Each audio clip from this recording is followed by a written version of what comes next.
Media మిత్రులందరికీ కూడా ముందుగా హృదయపూర్వకమైనటువంటి నమస్కారాలు. శ్రీ పొన్నం ప్రభాకర్ గారు, గౌరవ రాష్ట్ర మంత్రివర్యులు, శ్రీమతి సీతక్క గారు, గౌరవ రాష్ట్ర మంత్రివర్యులు, గౌరవ శాసనసభ్యులు ప్రేమ్ సాగర్ రావు గారు, అట్లాగే మన సిఇఓ దివ్య గారు, ఇతర అధికారులు, అట్లాగే ఈ సెల్ఫ్ హెల్ప్ గ్రూప్స్ సంబంధించి సమావేశానికి ఇక్కడికి చేసినటువంటి మండల సమాఖ్య అధ్యక్షురాళ్ళకి, మిగతా నాయకురాళ్ళందరికీ కూడా ముందుగా నా హృదయపూర్వకమైనటువంటి నమస్కారాలు. రాష్ట్ర ప్రభుత్వం ముఖ్యమంత్రి రేవంత్ రెడ్డి గారి నాయకత్వంలో ఈ రాష్ట్రంలో ఉన్నటువంటి మహిళలని మహాలక్ష్ములాగా గౌరవించుకోవాలన్నటువంటి ఆలోచనతో ప్రజాప్రభుత్వం ఇందిరమ రాజ్యంలో అత్యధిక ప్రాధాన్యత మహిళలకు ఇస్తూ ఆర్థికంగా వాళ్ళు నిలదొక్కుని ప్రముఖ వ్యాపారవేత్తలుగా వాళ్ళు తయారై ఆ వ్యాపారంతో సాధించినటువంటి లాభాలతో కుటుంబాలు నిలదొక్కుని ఆర్థికంగా వారి బిడ్డలందరినీ కూడా బాగా చదివిస్తూ ఎదగాలనేటువంటి ఒక ఉన్నతమైనటువంటి ఆలోచనతో ఈరోజు రాష్ట్ర ప్రభుత్వం ముందుకు పోతా ఉంది. మీ అందరూ తెలిసిందే, రాష్ట్ర విభజన తర్వాత 10 సంవత్సరాలు పరిపాలన చేసినటువంటి నాటి టీఆర్ఎస్ బీఆర్ఎస్ ప్రభుత్వం మహిళా సమాఖ్యలకు సంబంధించి వాళ్ళకి ఇవ్వాల్సినటువంటి వడ్డీ లేని రుణాలు కానీ, లేకపోతే వాళ్ళని ప్రోత్సహించాల్సిన విధానాన్ని కానీ పూర్తిగా గాలికి వదిలేసి, అసలు ఈ మహిళా సమాఖ్యలు రాష్ట్రంలో ఉన్నట్టు అనేటువంటి భావాన్ని కూడా పక్కన పెట్టేసి వదిలేసిన సంగతి కూడా నేను ప్రత్యేకంగా చెప్పాల్సినటువంటి అవసరం లేదు, మీ అందరికీ తెలిసిందే. తిరిగి ప్రజాప్రభుత్వం అధికారంలోకి వచ్చిన తర్వాత కాంగ్రెస్ ప్రభుత్వం పెద్ద ఎత్తున మహిళల కోసం ఈ ప్రభుత్వం కట్టుబడి ముందుకు పోవాలన్నటువంటి ఆలోచనతోనే మళ్ళీ తిరిగి వడ్డీ లేని రుణాలని పెద్ద ఎత్తున ప్రోత్సహించి మీ ద్వారా రకరకాలైనటువంటి వ్యాపారాలు చేపించేటువంటి ప్రక్రియకి నాంది పలికిన విషయం కూడా మీ అందరికీ తెలిసినటువంటి విషయమే.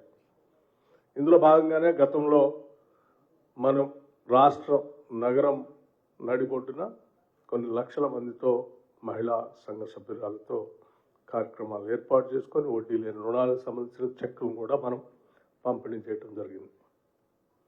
ఇప్పుడు 2 సార్లు పంపిణీ చేసాం. మరొకసారి తిరిగి దీన్ని పెద్ద ఎత్తున వడ్డీ లేని రుణాలకు సంబంధించిన కార్యక్రమాన్ని ఒక ఉత్సవం లాగా చేసుకొని మహిళలకి ప్రోత్సాహాన్ని అందించాలనేటువంటి ఆలోచనతో ప్రభుత్వం ముందుకు పోతా ఉంది. సంబంధిత మంత్రివర్యులు శ్రీమతి సీతక్క గారు దీనికి సంబంధించినటువంటి విషయాలన్నింటినీ కూడా మీ అందరికీ వివరించి రాష్ట్ర ప్రభుత్వం దృష్టికి తీసుకొని వచ్చి తద్వారా వడ్డీ లేని రుణాలను ఇప్పించే కార్యక్రమానికి నాంది పలికే ఒక ఉత్సవ కార్యక్రమాన్ని మొదలుపెట్టాలనేటువంటి ఆలోచనతోనే ఈరోజు ఈ కార్యక్రమాన్ని ప్రకటిస్తూ ఉన్నాం. దీనికి సంబంధించి మండల సమాఖ్యలందరూ కూడా నేను మీ అందరికీ ఒకటే విజ్ఞప్తి చేస్తూ ఉన్నాను. రేపు 7వ తారీఖు నాటి నుంచి అన్ని జిల్లాల్లో మండల సమాఖ్యలకు సంబంధించినటువంటి సమావేశాలు ఏర్పాటు చేసుకొని రాష్ట్ర ప్రభుత్వం చేయాలనుకుంటున్నటువంటి వడ్డీ లేని రుణాలకు సంబంధించినటువంటి కార్యక్రమాన్ని, ఆ వడ్డీ లేని రుణాల ద్వారా అందించేటువంటి వివిధ రకాలైనటువంటి ఉదాహరణకు వ్యాపారాలు, ఉదాహరణకి ఇప్పుడే మరి పొన్నం ప్రభాకర్ గారు ఆర్టీసీ ట్రాన్స్పోర్ట్ మంత్రివర్యులు మహిళా సమాఖ్యలకి వడ్డీ లేని రుణాల ద్వారా బస్సులు అందిస్తే ఆ బస్సుల్ని ఆర్టీసీలో కిరాయి పెట్టుకొని ఆ కిరాయి ద్వారా వచ్చినటువంటి ₹1,00,00,000 ఈరోజు చెక్ని ఇవాళ మీ అందరికి అందించారు. ఇది మొదటి ఆర్టీసీ నుంచి ఇచ్చినటువంటి ₹1,00,00,000 కార్యక్రమంతో పాటు ఇంకా చాలా బస్సులకు సంబంధించి మిగతా భవిష్యత్తులో వచ్చేటువంటి నగదు కూడా ఉన్నది, అది కూడా వారు ప్రకటిస్తామని చెప్పారు.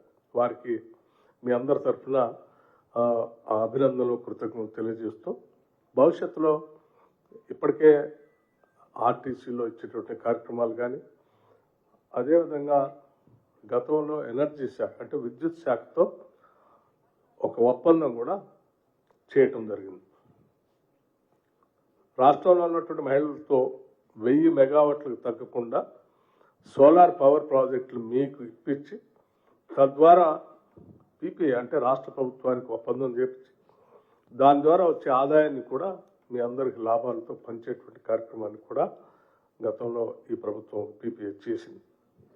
అట్లాగే రాష్ట్ర ప్రభుత్వంలో అవకాశాలు ఉన్న ప్రతి దగ్గర ఉదాహరణకు అమ్మ క్యాంటీన్లు కానీ, లేకపోతే పాఠశాలకు సంబంధించినటువంటి నిర్మాణ కార్యక్రమాలు కానీ, లేకపోతే పాఠశాలలో కుట్టేటువంటి కుట్టు మిషన్లకు సంబంధించినటువంటి వ్యవస్థ కానీ, బట్టలను ఇచ్చేటువంటి కార్యక్రమం కానీ, లేకపోతే ఇంకా ఎక్కడెక్కడైతే అవకాశాలు ఉన్నాయో ప్రతి దగ్గర కూడా ఆ వ్యాపార కేంద్రాలని సాధ్యమైనంత వరకు మహిళా సమాఖ్యలకు అందించి తద్వారా వాళ్ళకి ఆర్థిక ఉపాధి కల్పించాలనేటువంటి ఒక ఆలోచన చేస్తూ ముందుకు పోతా ఉన్నాం. దాంట్లో భాగంగా ఈరోజు ఆర్టీసీ నుంచి ₹1 చెక్ను కూడా అందుకున్నారు మీరు.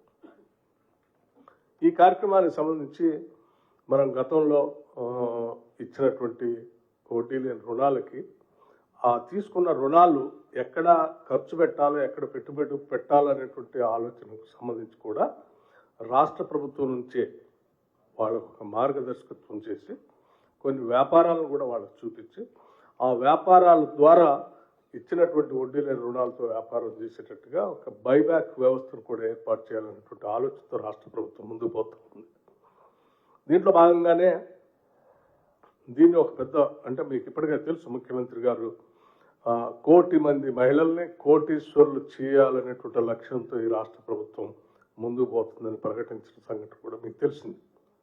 సంవత్సరానికి 20,000 కోట్ల రూపాయలకు తగ్గకుండా వడ్డీ లేని రుణాలు ఇచ్చి 5 సంవత్సరాలు 1,00,000 కోట్ల రూపాయలను మహిళలకి అందించాలనేటువంటి ఆలోచన ఈ రాష్ట్ర ప్రభుత్వం యొక్క ప్రధాన ఉద్దేశం.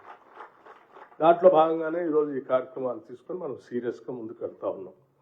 అందులో భాగంగా ఇప్పుడు పెద్ద ఎత్తున 7వ తారీఖు నాడు జిల్లా సమాఖ్య కేంద్రాల్లో సమావేశాలు పెట్టుకొని దీనికి సంబంధించిన సమాచారాన్ని ఆ సమాఖ్యల ద్వారా కింది వరకు తీసుకెళ్లేటువంటి కార్యక్రమాన్ని చేపట్టవలసిందిగా మీ అందరికీ నేను విజ్ఞప్తి చేస్తా ఉన్నాను.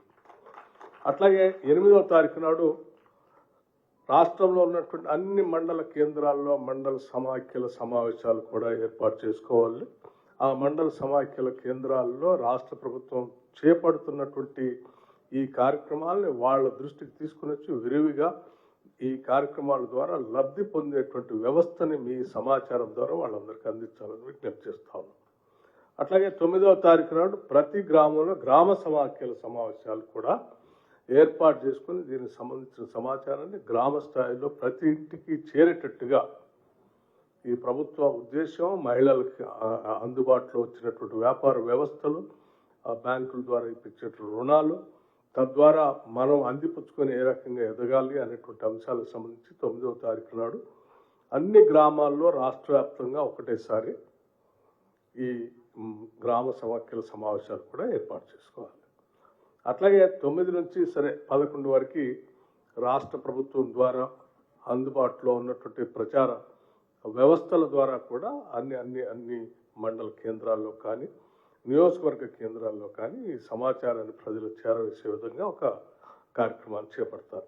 చేపట్టిన తర్వాత ఇక ఈ పంపిణీ కార్యక్రమం వడ్డీ లేని రుణాలకు సంబంధించినటువంటి ఆ చెక్కులు నగదు పంపిణీ కార్యక్రమం మొదలుపెట్టాలి. ఆ మొదలుపెట్టే కార్యక్రమం 10వ తారీఖు నుంచి 16వ తారీఖు వరకు 10వ తారీఖు నుంచి 16వ తారీఖు వరకు రాష్ట్ర వ్యాప్తంగా ఉన్నటువంటి అన్ని శాసనసభ నియోజకవర్గాల్లో, ఇది 1, 2 పరిమితం చేయదలుచుకోలేదు, రాష్ట్ర వ్యాప్తంగా ఉన్నటువంటి అన్ని శాసనసభ నియోజకవర్గాల్లో 10 నుంచి 16వ తారీఖు వరకు అంటే దాదాపు వారం రోజులు సమయం ఇస్తూ వారం రోజుల్లో అన్ని శాసనసభ నియోజకవర్గాల్లో నియోజకవర్గ స్థాయిలో సమావేశాలు పెట్టి ప్రజల సమక్షంలోనే మీ అందరి సమక్షంలో మీ అందరికి పిలిచి రాష్ట్ర ప్రభుత్వం ద్వారా వడ్డీ లేని రుణాలకు సంబంధించినటువంటి డబ్బుని, ఆ వడ్డీకి సంబంధించిన నగదుని చెక్కుల రూపేణా మీకు పంపిణీ చేసే కార్యక్రమాన్ని రాష్ట్ర ప్రభుత్వం చేపట్టిందని చెప్పడానికి సంతోషిస్తా ఉన్నాం. ఈ కార్యక్రమాన్ని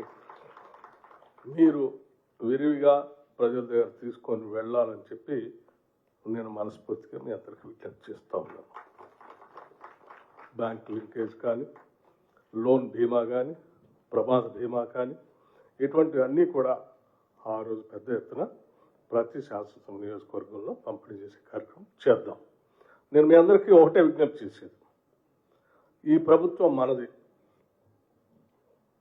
మనది అంటే ప్రజలది. ఈ ప్రజల్లో ప్రధానమైనటువంటి కుటుంబ వ్యవస్థే అత్యంత ప్రధానమైనది. ఆ కుటుంబ వ్యవస్థ ముందుకు నడిపిస్తున్నటువంటి మహిళలదే అత్యంత ప్రధానమైనటువంటి పాత్ర. ఆ మహిళలు ఆర్థిక పరిస్థితిని వాళ్ళ చేతిలో తీసుకొని ఆ కుటుంబాలు ఎదిగితే ఆటోమేటిక్గా సమాజం ఎదుగుతుంది. సమాజం ఎదిగితే ఈ రాష్ట్రమే అత్యంత ప్రతిష్టాత్మకంగా, ఆర్థికంగా, గౌరవంగా తలెత్తుకొని బతికేటువంటి పరిస్థితుల్లో ఈ ప్రభుత్వం, ప్రజలు, రాష్ట్రం ఎదుగుతుంది. కాబట్టి మీకు అత్యంత ప్రాధాన్యత ఇవ్వాలనే ఆలోచనతోనే ఈ రాష్ట్ర ప్రభుత్వం ముందుకు పోతుందని మీ అందరికీ సవినయంగా మనవి చేస్తూ, యావత్ రాష్ట్ర మహిళా సమాఖ్యలందరికీ, మహిళలందరికీ రాష్ట్ర ప్రభుత్వం తరఫున పిలుపిస్తా ఉన్నాం. ఈ కార్యక్రమాన్ని పెద్ద ఎత్తున అందిపుచ్చుకొని మీరు కూడా ఆర్థికంగా నిలదొక్కుని బాగా ఎదిగి 1 కోటి మంది కోటీశ్వరులుగా మారి ఈ దేశంలో తెలంగాణ ఒక రోల్ మోడల్గా, మహిళలు ఎదగటానికి తెలంగాణ ఒక రోల్ మోడల్ అని చెప్పి దేశం అంతా వచ్చి ఈ తెలంగాణను చూసేటట్టుగా మనం ముందుకు తీసుకొని పోదామని చెప్పి సవినయంగా మీ అందరికి మనవి చేస్తూ, ఈ కార్యక్రమాన్ని దగ్గరుండి ఏర్పాటు చేసి ఒక మిషన్ మోడ్లో తీసుకుపోతున్నటువంటి గౌరవ మంత్రివర్యులు సీతక్క గారికి, అట్లాగే మన సిఇఓ గారికి, అట్లాగే రాష్ట్ర ప్రభుత్వంలో ఉన్నటువంటి క్యాబినెట్ నా సహచర మంత్రులందరికీ, ముఖ్యమంత్రి గారికి అందరికి కూడా హృదయపూర్వకమైనటువంటి ధన్యవాదాలు తెలియజేస్తూ ముగిస్తా ఉన్నాను. థ్యాంక్ యూ, నమస్కారం. ఆర్టీసీకి సంబంధించి ఇంకా కొంత సమాచారం ఉంది. మనకు ₹1 కోటి ఇచ్చారు, ఇంకా కొన్ని కోట్లు ఇచ్చేది ఉంది. వారు దానికి సంబంధించి కూడా చెప్తారు మీకు.